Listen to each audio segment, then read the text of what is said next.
What's up, everybody? Doug Lane here, Fast Lane Car Care. Today we got this new Ridgeline Honda. It's got the annoying little quarter windows. I'm going to show you how I deal with those. There's a couple different ways, and we'll get into my thoughts on that.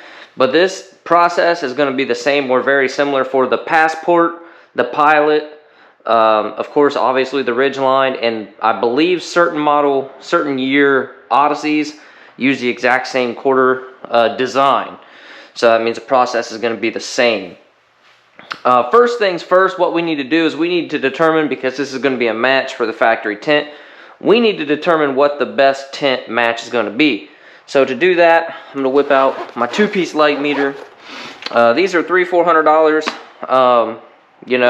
A lot of places don't have them. Some guys just don't want to spend the money, but these things are pivotal. They're so important. I'm going to show you why. Not to make a video about the glass meter, but they do come with these little test sample pieces. I do check this from time to time to make sure that it is certified and calibrated. Of course, certificate of calibration from new. So the way we use this one, we're going to turn it on. It's going to say 100%, right? It's going to calibrate itself or do whatever it's got to do.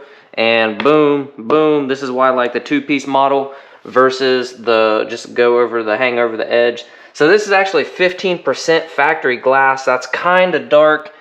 Honestly, a little bit surprised. So 15.1%. A lot of these, they tend to be a little bit lighter than that. So now we're going to recalibrate it again for 0, and we're going to check this. So I've gone over this. Oh no, error. So I've gone over this in a number of videos. This thing, it's going, okay. Sometimes you got to pop the battery out because it'll say E2 for like ever. But I've gone over this in a number of videos, talked about how clear glass is not clear. A lot of times it'll be stamped. Bro, seriously? You're making me look bad. A lot of times it'll be stamped like 70% minimum or whatever. So this is going to be, I'm going to call 72. So bear with me. I find that you just pop the battery out, put it back in.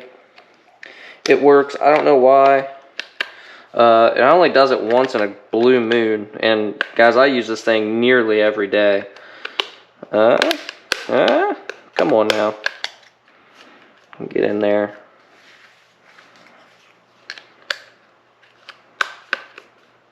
There. All right. Let's see. Power it back up. Make sure there's nothing on there.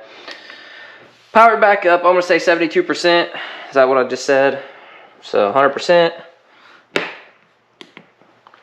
All right. So we're going to have to do some math here. Oh, 74.7. Not too bad. My first guess is going to be 75. Okay. So how you determine the best match? You could get sample pieces and hold them up and or I can show you a really quick formula right here. So we'll open up our calculator. Okay, so we know that we need to hit 15%, right? And our glass was 74, so we'll do decimal point 74 because we're turning our percentage into a decimal, and we're going to multiply it by, I'm going to say 20%, so 0.20. That's 14.8, right? That's how you going to get closer to 15.1 than that right there.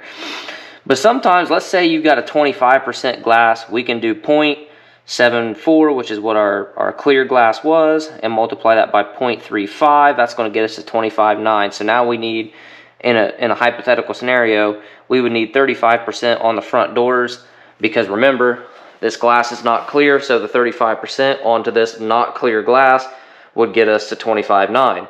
So that's why we need to go with 20. So again, 0.20. That's going to get us to 14.8 on these front windows, which is going to be a dead even match on the back. Now, the reason why this is so important is because I'm going to give you a really great example. First of all, short version, the factory glass can change. It can change between make, model, different years. You want to be 100% sure, or at least I do. So, tale of two BMWs. I got let's say a family that one bought an X3. They both ordered their BMWs new. They ordered these new BMWs. One got an X3, one got an X4. Excuse me. Or X5, I'm sorry. X3, X5. So they come in, and the X3 has like 25% on the factory glass, and the other, the X5, had like 14. So, you know, if I would have just assumed factory match, boom, put 20 on, one would have been pretty close, the other one would have been, you know, way off. So I got my Cornwell pick. I'm going to show you how to break this door panel down, because we're going to take this window clean out. And I'll show you why I do that before we get too invested in it. Let me show you.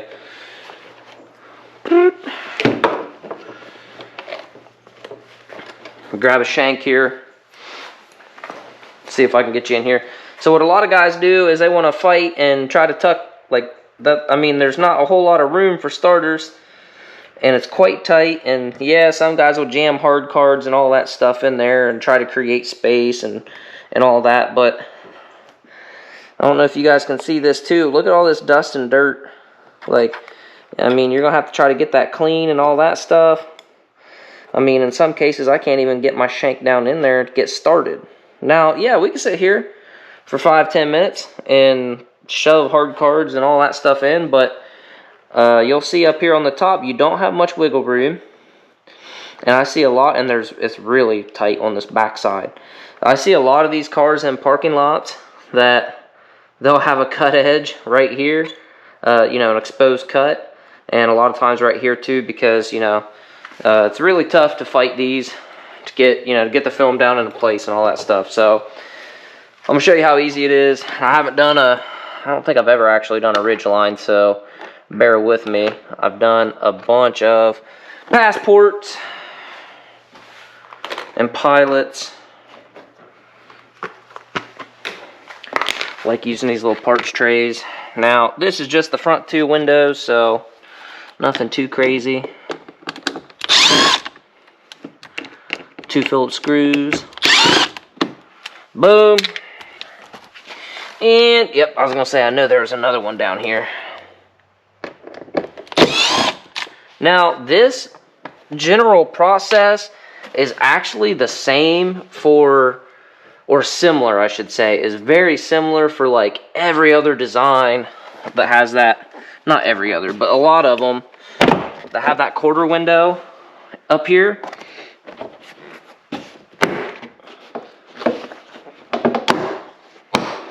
Every manufacturer is a little bit different, but for the most part, they're pretty much the same. I'm going to take that off there. It's just, I don't know if you guys can see down in there, just a bunch of these little push tabs. So you can use panel hangers, all that good stuff. But I'll show you, we kind of just need to leave this loose for a second. And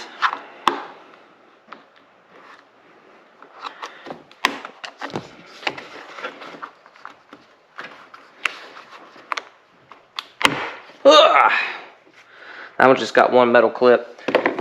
We're going to need a 10mm, but first, so we already have our Phillips screwdriver on our impact. We need to take this screw out. I'll show you why we had to roll the window down.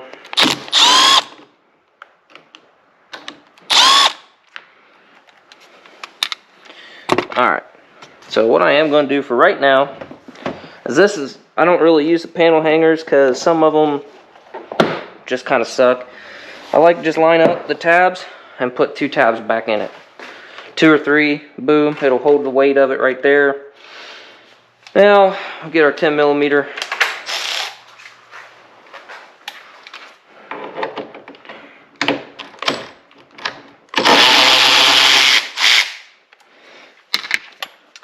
And we got one right down in here, if you can see that. So just create ourselves a little bit of space. Now I'm not going to take this one all the way off. You can if you want, but that should be fine. Now what we're going to do, take this weather stripping here. Just kind of try to get a hold of it. It's not really glued in. Sometimes they'll put a little bit of, like, I don't know, I wouldn't really call it glue, but something up there in the top corner that holds it in. Now watch your outer door sweep, window sweep, whatever you want to call that. That'll get stuck on there. But basically you want to get this down and out. See this, like, it's really not sticky. But this foam kind of holds that in place. Not really a big deal. So then what we're going to do,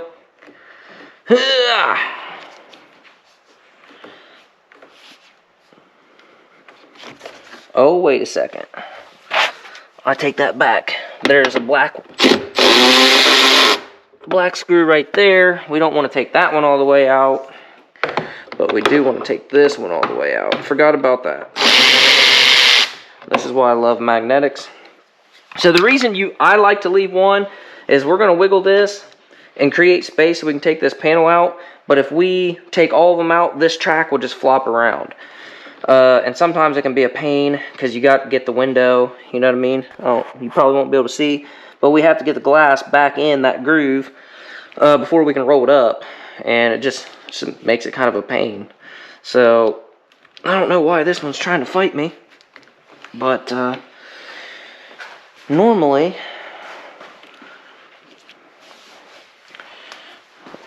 I'll tell you what I'm going to do. Like I said, guys, I haven't done one of these for a minute. The mirror mounts here, mirror bolts, same deal. Don't take them all the way out. But what that does is it pops this mirror assembly over a little bit, gives you a little bit more space. There we go. So I want to leave the glass in, and you can see this rubber tries to create like a little bit of a vacuum right there. Tries to hang on to it. So you can take your panel tool or your O-ring tool and just kind of boop. Because once the little rod comes free, there we go. Now we're on to it. Now we're on to something. Same deal. We want to make sure that our little window channel doesn't hit the little sweep thing. And it takes a little finagling. What you don't want to do is just go yanking on stuff. See how we have this space right here? Now watch this.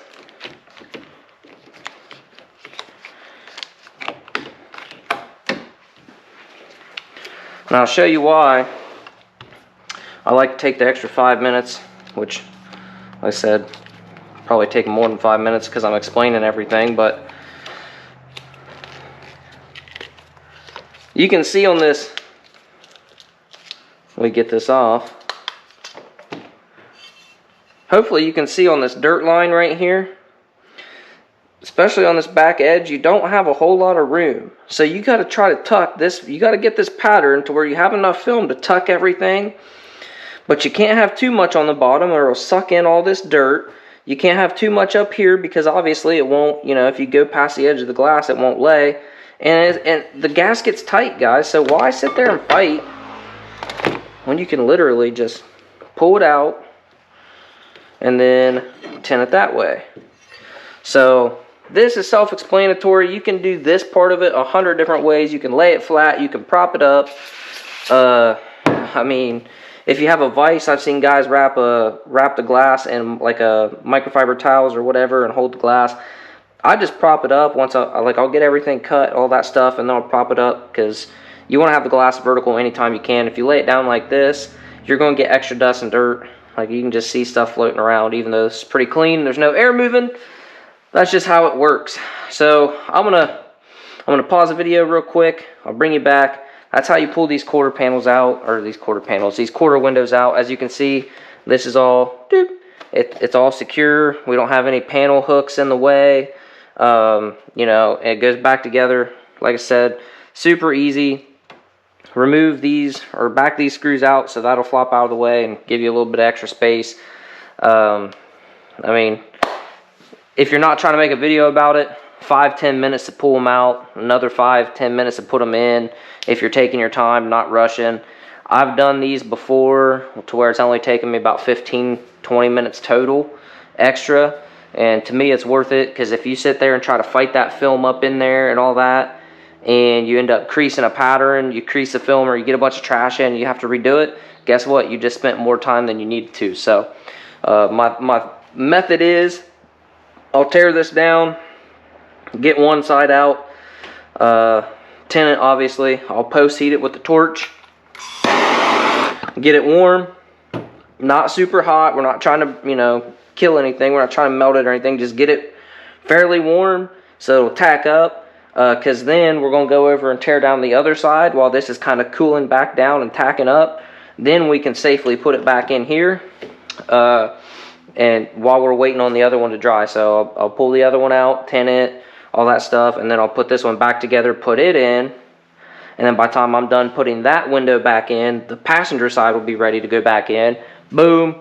I'll leave the door panels like this, get everything set back up so I can roll my window up and down. Then I'll do my roll up windows, bang, boom, bam, done. So there's pretty much how you do a Ridgeline, Passport, Pilot, and some Odysseys, as well as very similar for a lot of other Honda cars.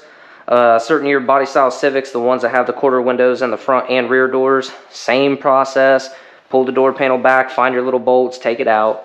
Super easy, guys. Once you learn how to do this and you get comfortable with it, you'll find yourself pulling these quarter windows out a lot more often than you'll try to fight with the tint. All right, yo, thanks guys for watching. I want to show you guys this real quick. I don't know if you can see it, how I can get a good angle. This is why I take these out. Edge to edge, I'm tucked all the way around. I don't see any specks in the film. I do have some fingerprints and stuff. I'm not super worried about getting this spotless because I obviously still have to put it back in the car, but I don't know if hopefully you can see that. I mean, it got a little bit, like I said, I got to clean the glass, and it's still, the glue's not fully cured, obviously, so you're going to see the squeegee marks and stuff. But as far as, ooh, yeah, look at all that. I got to clean that glass. Like I said, I got to put this back in real quick, so that's why I pull these out, guys. I mean, it's super freaking easy, and I didn't sit here and, you know, cuss myself or the car because I couldn't get the pattern to go in there right. You know what I mean? Like, we're edge to edge covered. You couldn't ask for a better job. And if you want, if you feel like this is going to give you some troubles, hit this edge with some glass cleaner, some slip solution. It'll slide right in there. Man, like, look, like, all we got to do, just kind of finagle that so it goes back where it needs to go. You know, take our screwdriver, take our little top screw, and these are always like this countersunk deal. So usually it is the only screw that will fit. And I don't know if you can see this, but right there, see that? It's lined up. So pretty much this is going to be the hardest part of the whole deal. Now I just like to hold it kind of snug. I don't like to run it all the way down to show you why. Got these two other screws. We want to line this screw up, which generally once you have these two bolts, I guess this is a bolt, whatever. You get this screw, this bolt lined up, generally everything's into place where you need to go. But something you do want to check before you get too carried away is look down in there and make sure that that window, excuse me, is still riding in that track, in that channel, which it is, which I knew it would be because we didn't have to do all this deal. But something to check, because nothing's worse getting this all put back together. Go bump your window up and it bumps off track, or worse, you know, you damage a glass or something because it wasn't in there right.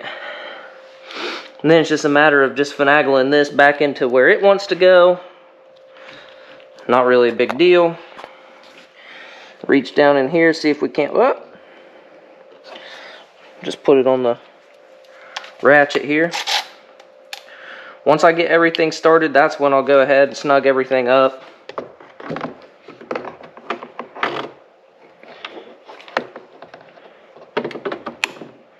Now watch, see if it starts. Yep. Dead on, guys. Boom, that put itself right where it needed to go. Just give it about a quarter turn.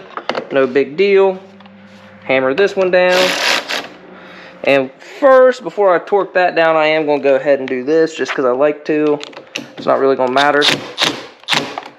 You don't have to send it to the moon.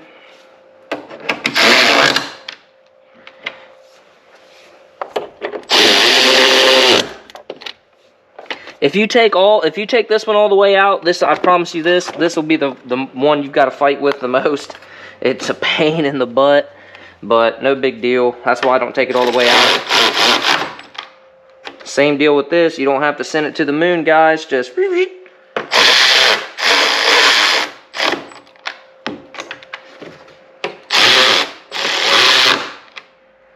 I don't remember what the torque spec is or the torque rating on this Milwaukee high-speed ratchet is, but pretty much I'll run it down till it stops, and I'll give it like a quarter turn, something like that. I've never ever had one come back.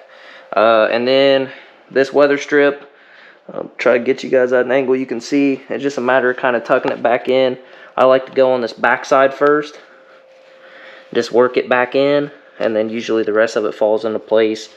If you're gentle enough, when you pull this strip back, like it doesn't all come out and you only have to fix like a little section of it, but you can see it's not rocket science. It's super easy to do. And then just make sure this gets snapped into place. And like, let's say this is being a little picky. What I'm going to do, I'm going to go ahead and take my panel tool here, my little pry tool, and remember it has that foam in there.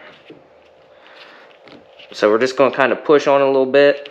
But ultimately, we're going to roll the window up and down a couple times. It's going to seat everything back where it wants to be anyway.